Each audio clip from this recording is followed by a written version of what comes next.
The night was heavy with silence, the kind of silence that feels almost sacred. The millionaire stepped out of the funeral home, his black suit clinging to him like a weight, his eyes hollow from endless tears. He had just buried his only son, the boy who had been his pride, his laughter, his reason to fight through the ruthless world of business. No handshake, no words of comfort from the hundreds who attended the service could soften the wound in his heart.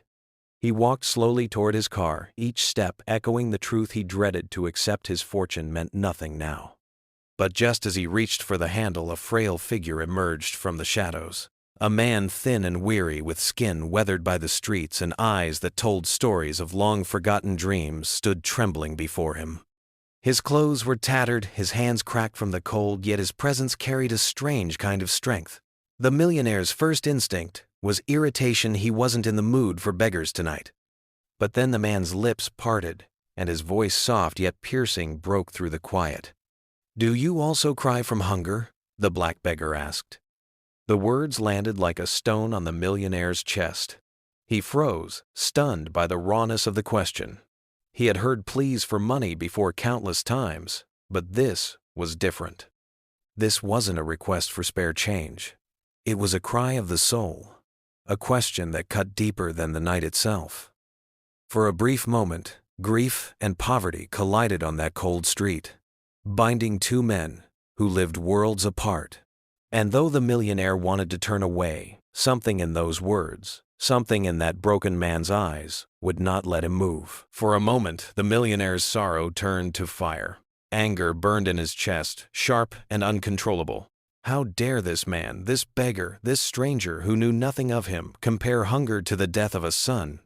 His fists clenched, his jaw tightened, and the grief inside him twisted into fury. He wanted to shout, to silence the beggar's words, to remind him that hunger fades with bread, but the emptiness of losing a child is eternal. Yet as his breath grew heavy, he caught himself staring into the beggar's eyes. They were not defiant, nor mocking.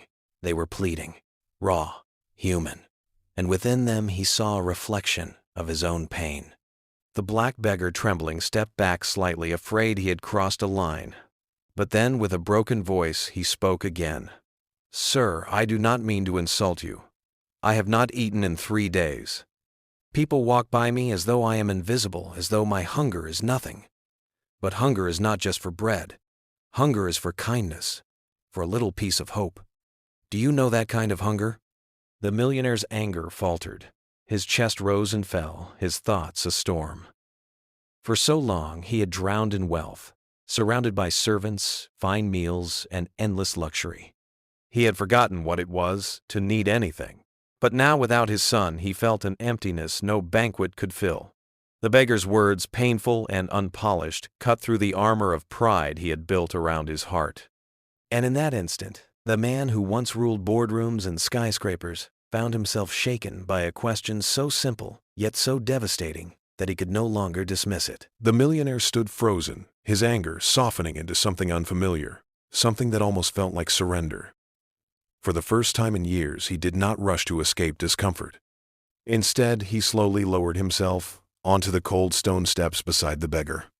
The world around them continued its indifferent rhythm. Cars passing, people walking, lights flickering in the distance.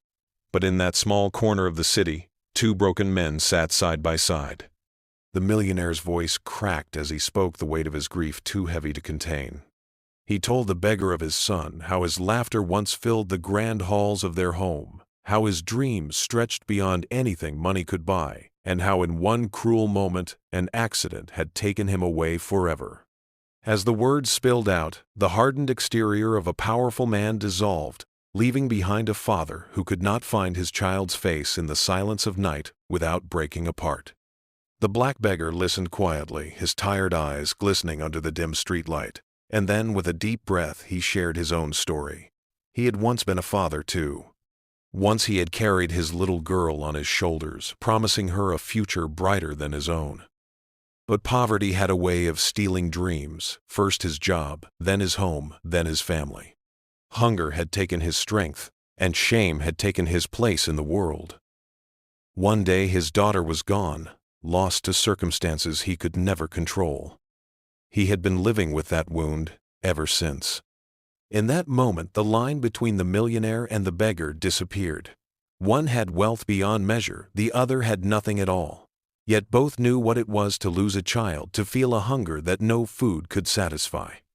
Their pain, though, born of different worlds, intertwined like two rivers meeting in the dark, and for the first time neither of them felt completely alone. The silence between them lingered heavy, yet strangely comforting.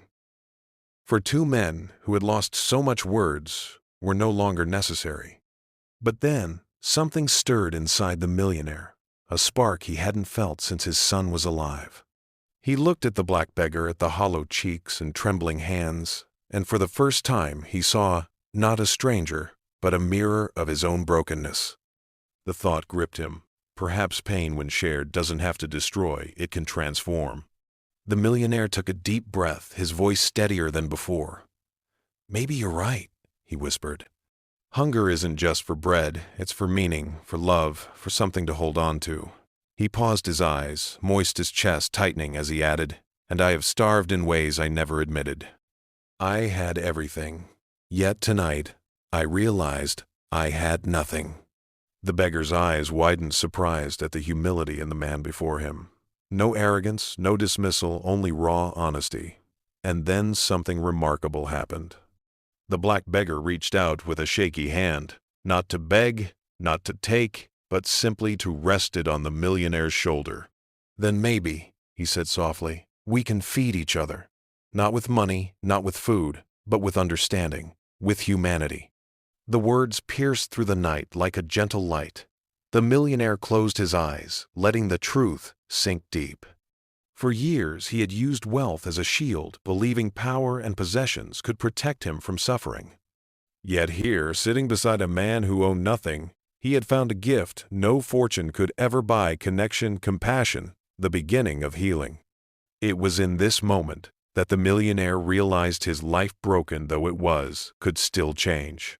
And with trembling resolve, he decided it would. The night air grew colder, but neither man seemed to notice. What had begun as an accidental encounter now felt like something destined. The millionaire sat in silence for a moment longer, his mind racing with thoughts he had never allowed himself to feel. Then, with a steadying breath, he turned to the beggar. "Come with me," he said gently. The beggar blinked, unsure if he had heard correctly. No one had ever spoken those words to him, not with sincerity, not with compassion. I don't belong in your world," the beggar stammered. But the millionaire shook his head. "Number, you belong in life. And tonight, I need to remember what that means." They walked together through the city streets, one in tattered clothes, the other in a suit worth more than most homes. Yet for the first time, neither cared about appearances. When they arrived at the millionaire's mansion, the beggar's steps faltered. He had never seen such wealth up close, and shame tugged at him. But the millionaire only smiled faintly and guided him inside.